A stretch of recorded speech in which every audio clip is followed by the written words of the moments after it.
가까이 가면 우리가 틀림없이 보게 되는 것이 등대입니다. 등대는 특별히 어떤 일을 하는가? 암초가 많은 지역은 반드시 등대를 세우는데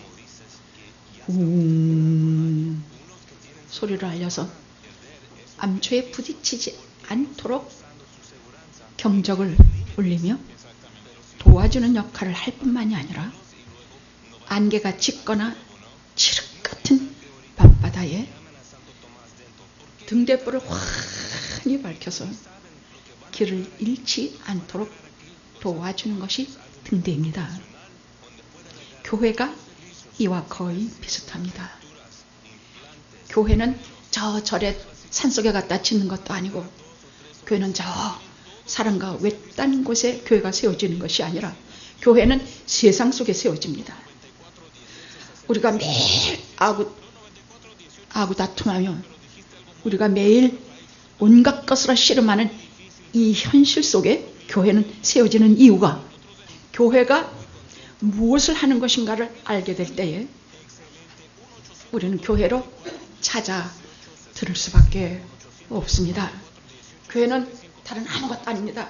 길이요 진리요 생명이신 예수 그리스도의 밝은 빛을 죄 많은 세상 속에 밝게 비춰서 죄 많고 영혼이 파손한다 할지라도 그 빛을 보고 교회로 들어오기만 하면 반드시 구원을 얻게 하시는 하나님의 뜻이 있기 때문입니다.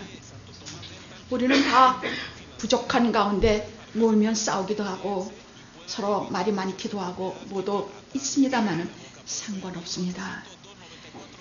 죄인들이 있는 곳에 교회가 있는 이유는 죄 많은 것을 주님께서 고치시고 주님 안에서 우리가 새로운 삶을 얻도록 만들어 주시는 것이 교회이기 때문에, 교회는 비단 이렇게 좋은 자리에 있을 뿐만이 아니라 교도소 안에, 창녀촌 안에, 군인들 속에 어디든지 사람들이 있는 것이면 교회는 서 있게 하신 것이 우리 주님의 뜻입니다.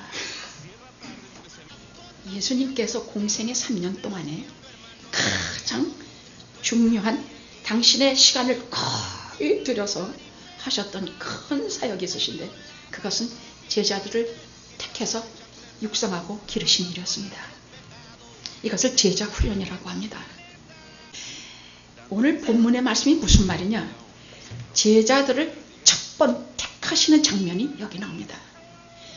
12제자 중에 누가 제일 먼저 예수님을 만나느냐? 안드레와 그의 형제되는 베드로입니다. 안드레는요, 본래 세례 요한의 제자였다가 세례 요한이 예수님께서 지나가실 때 보라 어린 양이로다. 그럼 우리가 저분을 쫓을까요? 가라. 그래서 자기의 제자를 뺏긴 사람이 세례 요한이에요. 근데 예수님에게 가서 라비요, 라비라는 것은 선생님이란 뜻이에요. 그때는 메시아 예수 그리스도인 줄을 저들이 몰랐어요. 라비요, 어디 계시옵니까? 예수님에게는 12제자가 있었습니다. 12제자가 있었는데 이 12제자는 항상 성경 사복음서에 다 기록이 돼 나오는데, 12제자는 항상 4명이 그룹을 져서 3개로, 4명이 3그룹으로 항상 기록이 돼 나와요. 4명이 하나로 묶이고, 다음 4명이 하나로 묶이고, 그 다음 4명이 하나로 묶여서 항상 이렇게 나옵니다. 그래서 제1그룹은 예수님의 가장 측근 춘이대예요. 이 사람들은 예수님이 어디 가시든지 항상 곁에 다녔습니다. 제1그룹은 첫째가 베드로, 형제 안드레, 요한, 야고보. 요한과 야고보는 형제고 안드레와 베드로는 형제였습니다. 이 중에서 항상 리더급이 베드로였습니다. 성경에는 제일 먼저 이름이 기록되는 사람이 항상 리더급이에요. 예를 들어 사도행전에 나오면 초대교회에 중요한 부부가 있는데 중요한 중요한 이름이 나오는데 그 중에 여자 이름이 먼저 나와도 그 당시에 걸로 봐서는 절대로 남자 이름을 먼저 써 있습니다만은 절대로 여자 이름이 먼저 쓰는 경우는 그 당시에 교회에서 큰일을 많이 한 경우는 상관이 없이 여자 이름을 먼저 기록하고 그리고 남자 이름이 따라 나옵니다. 제자들의 명단은 가룟 유다가 제일 먼저 나오는 법은 절대로 없습니다. 언제나 맨 마지막에 억지로 기입이 될 정도로 가룟 유다 이름은 그렇게 기록이 됩니다. 두 번째 그룹이 누구냐? 그 다음에 빌립입니다. 빌립, 나다나엘, 도마, 마태. 주로 명석한 그룹들입니다. 이들은 이렇게 계산이 빠르고 명석한 사람들인데 이 중에 리더는 항상 빌립이었습니다. 빌립이 꼬장꼬장 물었기 때문에 오늘날 우리에게 오는 주님께서 주신 말씀은 얼마나 좋은 게 많은지 몰라. 주여, 내가 어디로 간다. 십자가 하고 어디로 간다. 주님이 어디로 가시는지 우리가 모르는데 어떻게 우리가 주님을 따릅니까? 내가 길이요 진리요 생명이니. 주님 어디로 가시는지 모르는데 주님이 길이요 진리요 생명이니 어디로 따라가기. 이래서 우리가 얼마나 중요한 것을 또 얻게 되는지 몰라요. 그 다음에 세 번째 그룹이 작은 야고보와 유다 다데오와 열심당 시몬과 가룟 유다입니다. 여기 앞에 붙는 것은 성하고 이름을 붙는 것이 아니라 그 당시에는 유다라든지 그 당시에는 시몬이라든지 무슨 이런 이름이 너무 많기 때문에 그 앞에 구별하기. 이 사람들은 성이 없어요.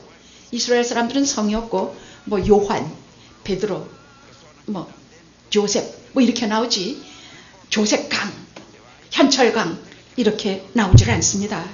그래서 구별하기 위해서 작은 야고보, 유다 다데오, 열심당 시몬 그리고 가롯 지방의 유다. 이 중에 언제나 리더는 작은 야고보인데 이는 독립운동가라고 전래된 내용입니다. 이 12명은요. 누구 하나도 그 중에 제대로 배우고 제대로 훌륭한 KS 마크라고는 하나도 없었어요. 하나도 없었습니다.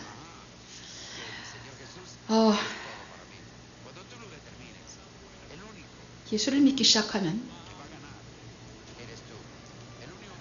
내가 세상에서 가졌던 학력이나 경력이 정말 분투와 같이 여겨져요.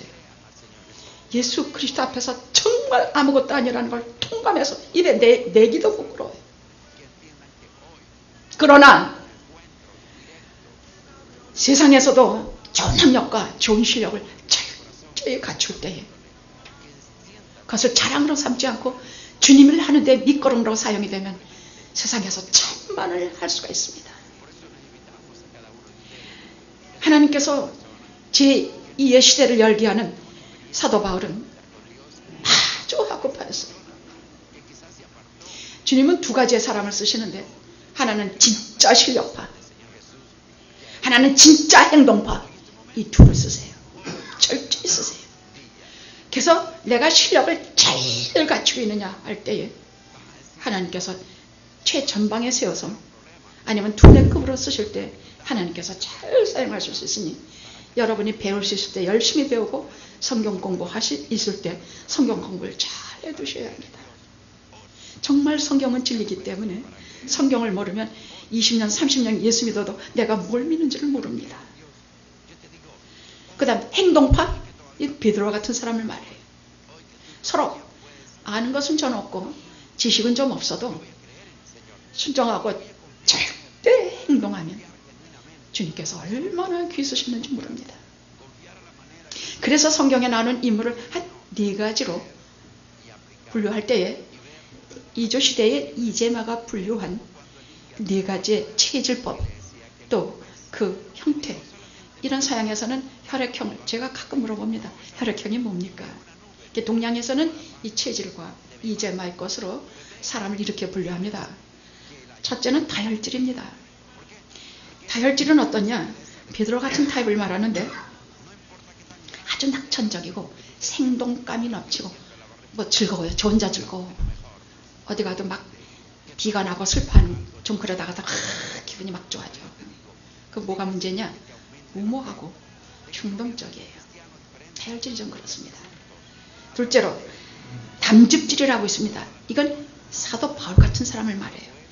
이런 사람들은 의지가 강하고 집념이 강해서 무슨 일을 작정하면 반드시 끝까지 쫓아가서 이루어냅니다. 그 대신 단점으로는 이런 사람은 뒤끝이 있어서 이런 사람이 한번 잘못 보이면 반드시 잔인하고 보복을 당하게 되어 있습니다. 그렇다는 얘기예요. 인간적으로 보면 그렇다는 얘기입니다. 그 다음에 우울질은 모세와 같은 형을 우울질이라고 하는데 이는 상당히 머리도 좋고 천재형이에요. 이런 사람들은 굉장히 감성이 예민한데 문제는 뭐든지 비관적이야. 가만히 보면 그거 안 돼요. 그게 될 리가 있습니까? 뭐 이러는 분들 보면 대부분 다 모세형, 우울질형이 거의 들어갑니다. 마지막 점액질은 도마와 같은 형입니다. 굉장히 냉정하고도 소심한 형입니다. 또 실제적이고 그런데 성실해서 불평하고 뭐하고 하면서도 끝까지 자기 일은 해내는 사람들이 바로 이 점액질들입니다. 다만 이런 분들은 분위기를 썰렁하게 만들고 잘 나가려고 할 때 추친다고 합니까? 그런 성격을 갖고 있다고 합니다. 그런데 예수님께서는 이 모든 종류의 사람을 다 쓰셨어요. 베드로, 도마, 빌립, 점액질형, 사도 바울 이런 사람들 다 골고루 다 들어쓰셔서 장점은 극대화해서 주님께서 하나님께서 잘 쓰시고 단점은 바꿔서 단점을 장점으로 바꾸셔서 우리 주님은 최고의 훌륭한 신앙의 사람들을 길러내 주셨습니다. 베드로만 해도 지 성질이 내키는 대로 지금 막 우리가 어디로 가오리까 그리고는 예수님 보고 난 저런 분 모른다 도망가 버리고 이랬다 저랬다 뒤죽박죽 왔다 갔다 그랬지만 결국 어떻습니까? 그는 다혈질? 여러분 다혈질이 뭐가 문제예요? 혈기가 있는 것이에요. 근데 그 혈기 다 꺾으세요. 예를 들어 이런 사람을 베드로 같은 사람은 어떻게 끝내나? 참 그렇게 왔다 갔다 충동 맘대로 하는 사람이 결국은 주님 앞에 다 자기를 버리고 떠버려서 나중에 난 주님같이 십자가에 못 박혀 죽으려고 할 때 나는 십자가에 달려 죽을 자격 없면서 날 거꾸로 매달게 해라. 그래서 저는 거꾸로 십자가에 달려서 주님 곁으로 간 사람입니다. 사도행전과 베드로 전후서를 보십시오. 어디에도 열등감이 없습니다. 주님을 모른다고 했던 그 부끄러운 것에 대해서 흔적도 없습니다. 왜? 주님께서 하도 변화시키시고 주님의 은혜가 너무 크고도 넓어서 자기가 잘못했던 거는 기억할 짬도 없었던 것입니다. 할렐루야. 저는 그 말이 너무 위로입니다. 우리가 과거에 잘못했던 거 곱씹고 앉아있으면 우리가 무슨 일을 하겠습니까? 주님 안에서 새롭게 빚어 주신 존재로 믿으시고 새롭게 출발하시고 과거에 했던 여러 가지 일들로 발목 잡히셔서 사탄이 좋아하는 불의의 병기로 드리지 마시고 주님께서 좋아하시는 의의 병기로 나를 들으십시오. 좋다. 갑자기 힘이 나네 그냥. 자, 그러면 오늘 본문에서 주님께서 소위 교회에서 사역자들을 택할 때에 주님께서 제자들을 처음 선택하시는 장면이 오늘 본문인데 주님께서 친히 하신 말씀이 딱 세 마디가 나와요. 빨간 글씨로 쓴 것은 오늘 본문 중에 빨간 글씨로 쓴 것은 다 주님께서 친히 하신 말씀이에요.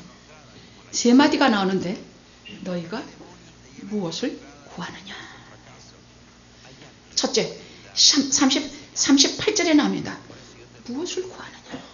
무엇을 구하려고 내게 왔느냐. 즉 내가 무엇을 줄까. 내가 구하는 것이 무엇이냐. 이것이 첫 번째 38절에 나오는 말씀이요. 둘째는 39절에 와 보라. 두 번째는 와 보라.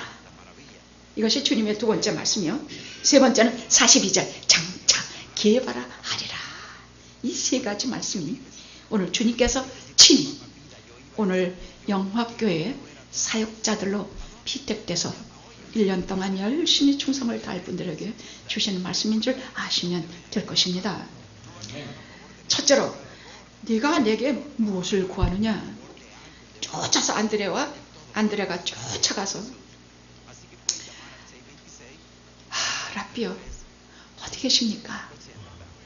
이 말이 굉장히 중요한 말인 것이, 이 사람은 예수님 올 때 내 형이 지가 재산 다 가지고 나한테는 조금 더 남겨놓지 않았습니다.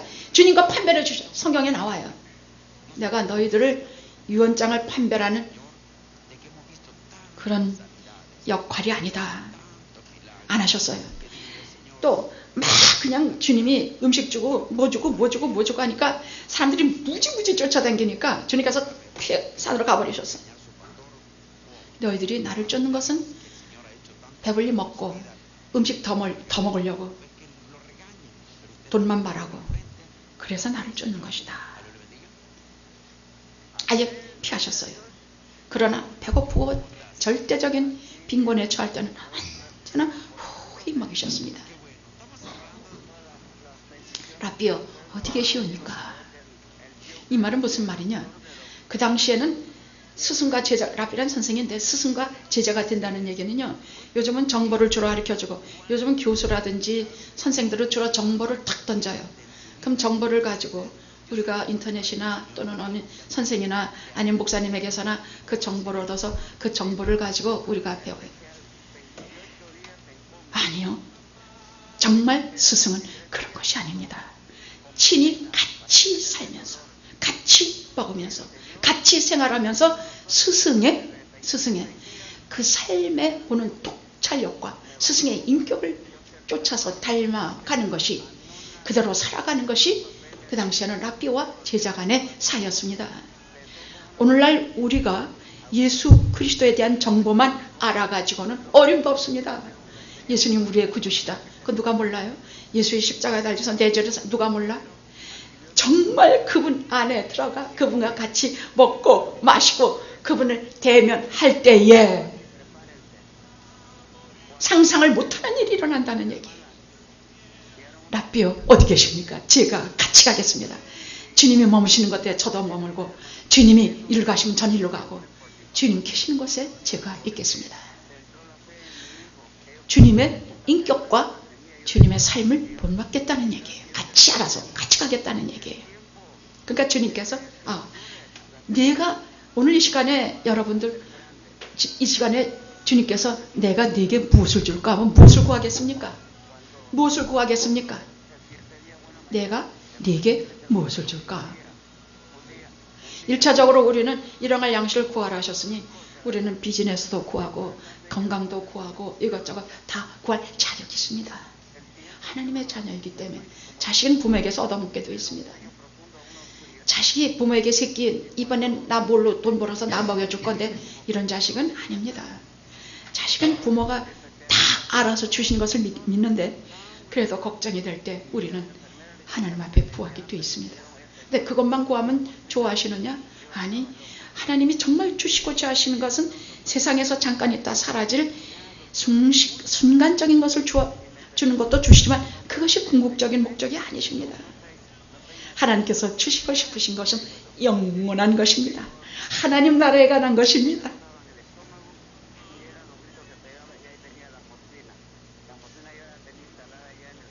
무엇을 너희가 원하느냐?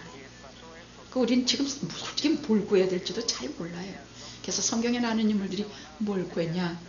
솔로몬은 어려서 왕이 올랐는데 다윗 땅으로 그 성문 뒤에 오는 사람들이 얼마나 힘든지 모릅니다. 내가 내게 1000번째 제사를 드렸어. 소 1000마리를 바치고 하나님 앞에 큰 제사를 아마 한 석 달 열흘 걸리지 않았나. 그게 소 한 마리에 하루에 하나를 잡는다 해도 그게 얼마를 그 천여 마리에서 1000번째 제사라 그래요.